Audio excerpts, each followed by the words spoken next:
नमस्कार, हिंद टीवी में आपका स्वागत है।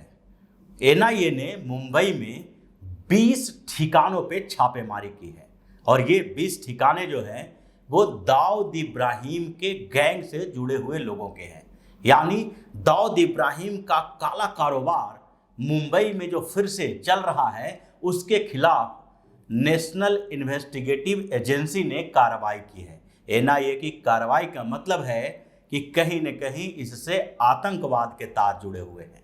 लेकिन सबसे बड़ी बात तो यह है कि इस आतंकवादी कनेक्शन, टेरर फंडिंग के इस कनेक्शन से महाराष्ट्र के एक मंत्री सीधी तरह से जुड़े हुए हैं, तो दूसरे मंत्री कहीं न कहीं इससे लिंक रखने वाले दिखाई पड़ रहे हैं। ये दो मंत्रियों में से एक शिवसेना के हैं, एक एनसीपी के हैं। एक मंत्री नवाब मलिक हैं जो अभी भी जेल के सलाखों के पीछे हैं, लेकिन एनसीपी प्रमुख शरद पवार उन्हें मंत्री पद से नहीं हटा रहे हैं। उनकी जिम्मेदारियां भले ही छीन ली गई है, लेकिन उन्हें मंत्री पद अभी भी मिला हुआ है। तो दूसरे शिवसेना के नेता अनिल परब हैं। इन दोनों के तार इस टेरर फंडिंग से जुड़ता हुआ नजर आ रहा है। वो कैसे जुड़ता हुआ नजर आ रहा है, ये उस एनआईए के इन्वेस्टिगेशन और इससे पहले हो रही कार्रवाई को देखने के बाद पता चलता है। एनआईए ने गृह मंत्रालय की रिपोर्ट के आधार पर फरवरी में एक मामला दर्ज किया था टेरर फंडिंग को लेके कि फिर से दाऊद इब्राहिम एक ऐसा गैंग बना रहा है जो दहशत फैलाने के लिए हिंदुस्तान में अलग अलग तरीके से फंडिंग इकट्ठा करे। और उस फंडिंग को लेकर जो चर्चा चल रही थी उसके कारण एनआईए को इसकी जिम्मेदारी सौंपी गई थी, क्योंकि इसके लिंक आतंकवाद से जुड़े हुए हैं। दाऊद इब्राहिम के एक नए गैंग को लेकर गृह मंत्रालय सतर्क थी और इसलिए एनआईए को इसमें इन्वॉल्व किया गया।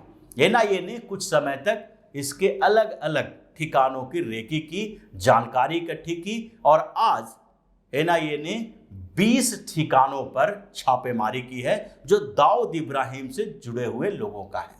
दाऊद इब्राहिम से जुड़े हुए लोगों में इकबाल मिर्ची का भी नाम है, सलीम चिकना का भी नाम है, हसीना पारकर जो दाऊद इब्राहिम की बहन है उसके बेटे आलिशान पारकर का भी नाम है।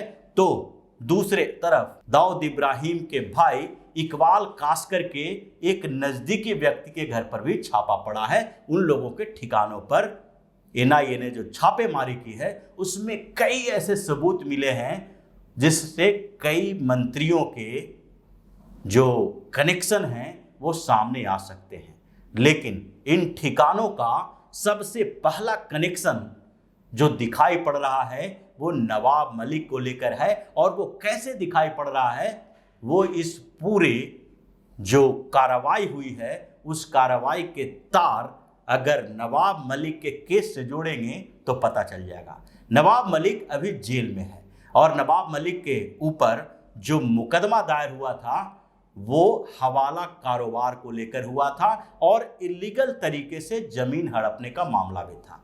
ये दो बड़े मामले जो थे उसमें कहीं ना कहीं नवाब मलिक के साथ दाऊद इब्राहिम का कनेक्शन दिखाई पड़ रहा था और ये सीधा कनेक्शन दाऊद इब्राहिम के घर तक पहुंचता था। दाऊद इब्राहिम की बहन हसीना पारकर से इन लोगों ने खरीदा था वो जमीन, और वो जो प्लॉट खरीदी गई थी उस प्लॉट के जो ऑनर थे मुनीरा प्लम्बर, उन्होंने ये दावा किया था कि उनके ऊपर गुंडों का दबाव था। उनसे जबरदस्ती दूसरे नाम से पावर ऑफ अटॉर्नी दूसरे लोगों ने बनाया और उसके साथ नवाब मलिक ने उस जमीन को खरीदी। धीरे धीरे उस जमीन पर कब्जा किया गया। करोड़ों की जो प्रॉपर्टी थी वो कौड़ियों के दाम खरीदी गई और उसमें दाऊद इब्राहिम की बहन हसीना पारकर और उसका एक करीबी ड्राइवर सलीम का भी नाम आया था सामने। ये सारे लोगों ने कॉन्स्पिरेसी की थी मुनीरा प्लम्बर से, जिसका वो प्लॉट था, और मुनीरा प्लम्बर के उस प्लॉट पर दूसरे के नाम से कागजात बनाए, फर्जीवाड़ा किया, पावर ऑफ अटॉर्नी बनाई और उसके साथ साथ उस जमीन को बेच दिया नवाब मलिक के हाथों। नवाब मलिक उसके अलावा भी 3 और प्रॉपर्टी जो नवाब मलिक की थी, उसमें भी कहीं न कहीं दाऊद इब्राहिम के लोगों का कनेक्शन था और इसलिए नवाब मलिक के खिलाफ भी एक मुकदमा जो दायर किया गया वो टेरर फंडिंग को लेकर था और उसी के तार ये अभी जो छापेमारी हुई है उससे जुड़े हुए हैं, क्योंकि इसमें इकबाल कास्कर का एक नज़दीकी उस्मान का भी नाम आया है, जिसके घर पे छापेमारी की गई, उसके ठिकानों पे छापेमारी की गई और ये वही इकबाल कास्कर है जिसने पुलिस के सामने नवाब मलिक का नाम लिया था कि इनके साथ पहले से संपर्क रहा है। अब ये जो पैसे नवाब मलिक ने उन लोगों को दिए, वो कुछ पैसे जो डील में जो जमीन खरीदे गए, फ्लैट खरीदे गए, उस डील में वाइट मनी होता है, लेकिन जितनी बड़ी प्रॉपर्टी है उसके हिसाब से देखेंगे तो वाइट मनी में जो डील की गई है वो उसके 10% के बराबर भी नहीं है। यानी कि 500 करोड़ की प्रॉपर्टी सिर्फ 16 करोड़ में खरीदी गई। इसका मतलब ये नहीं है कि वो 500 करोड़ की प्रॉपर्टी सिर्फ 16 करोड़ में ही खरीदी गई, बल्कि ये कम से कम 100 करोड़ से ऊपर में डील हुई होगी और वो जो ब्लैक मनी है उसमें से वो कैश में ट्रांसफर हुआ होगा और वो जो कनेक्शन है वही कनेक्शन कहीं न कहीं टेरर फंडिंग की तरफ जाता है, क्योंकि जो एनआईए को सबूत मिले थे और जब इन्वेस्टिगेशन चल रही थी तो उसमें दो चीजें सबसे अहम सामने आई। उसमें पहली बात तो ये थी कि जिन लोगों का दाऊद इब्राहिम से संपर्क रहा है वो कहीं न कहीं से दाऊद इब्राहिम के एजेंट के तौर पर मुंबई में काम कर रहे हैं और दाऊद इब्राहिम जिसके ऊपर $25 मिलियन का जो इनाम घोषित किया गया है, मुंबई ब्लास्ट के मामले में वो आतंकवादी घोषित किया गया है, उसके खिलाफ रेड कॉर्नर नोटिस जारी है, यूएन ने भी उसे आतंकवादी घोषित कर दिया है। उस व्यक्ति के तार मुंबई के इन लोगों से जुड़े हुए हैं और दाऊद इब्राहिम का इस्तेमाल पाकिस्तान कर रहा है। दाऊद इब्राहिम इसके लिए जो पुराने इसके गैंग के लोग थे जो एक्सटॉर्शन के लिए काम करते थे उन लोगों का इस्तेमाल नहीं कर रहा था, क्योंकि उसे पता था कि जो एक्सटॉर्शन रैकेट में काम कर रहे हैं उस एक्सटॉर्शन रैकेट वाले लोगों तक पुलिस की पहुंच है, वो पुलिस की नज़रों के सामने रहते हैं। इसलिए दाऊद इब्राहिम ने एक नई टीम बनाने की तैयारी शुरू की और इसकी जिम्मेदारी टाइगर मेनन, सलीम चिकना जैसे लोगों को दी और उसमें इकबाल कास्कर का भी नाम था और जो दाऊद इब्राहिम की बहन हसीना पारकर जिसकी मौत हो चुकी है उसका बेटा आलिशान पारकर भी इसमें शामिल था।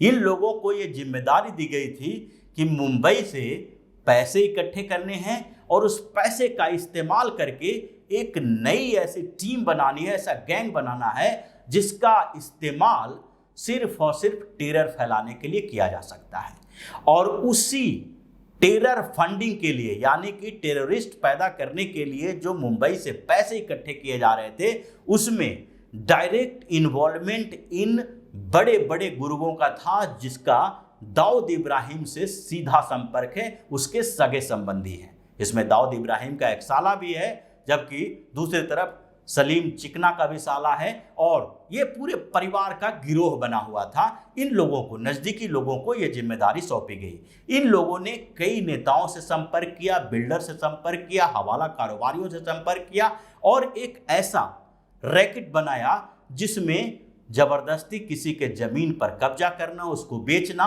और उससे जो पैसा मिलता है उसका टेरर एक्टिविटीज में इस्तेमाल करना इसका काम रहा। और इसीलिए जब इसकी भनक गृह मंत्रालय को मिली तो गृह मंत्रालय ने इस पूरे मामले को एनआईए के हवाले कर दिया और एनआईए की टीम ने जो सबूत दिए उसके बाद जो सबसे पहला पकड़ा गया मुंबई में जिसका संबंध कहीं न कहीं दाऊद ग्रुप से था और वो महाराष्ट्र में मंत्री पद संभाल रहा था, वो है नवाब मलिक।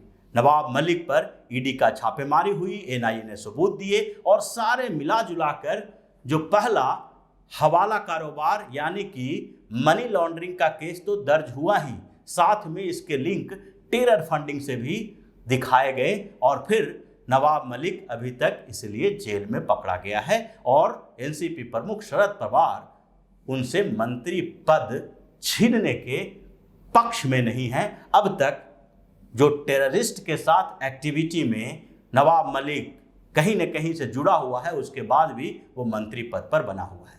लेकिन स्थितियां जिस तरीके से सामने आई है और 20 ठिकानों पर जो एनआईए का छापेमारी हुई है, उसके सबूत अब नवाब मलिक पर भारी पड़ने वाला है। अब वो जेल में ही सड़ने वाला है, जिसके ऊपर आतंकवाद के लिए फंडिंग का भी आरोप लगेगा। तो इसी तरह की खबरों के साथ फिर से हाजिर होंगे, तब तक के लिए बने रहिए हमारे साथ और देते रहिए हमें सहयोग, ताकि इसी तरह की खबर हम आपके लिए लाते रहें। धन्यवाद। अगर आपको हमारा वीडियो पसंद आया हो तो इसे लाइक करें, इस चैनल को सब्सक्राइब करें और हाँ, बेल आइकन भी दबाएं ताकि आप तक हमारे वीडियो की नोटिफिकेशन पहुंचते रहें। हमसे जुड़े रहने के लिए अपने सुझाव हमें कमेंट बॉक्स में देते रहें। हमें आपके सुझाव का इंतजार रहेगा। हमारे साथ जुड़ने के लिए धन्यवाद।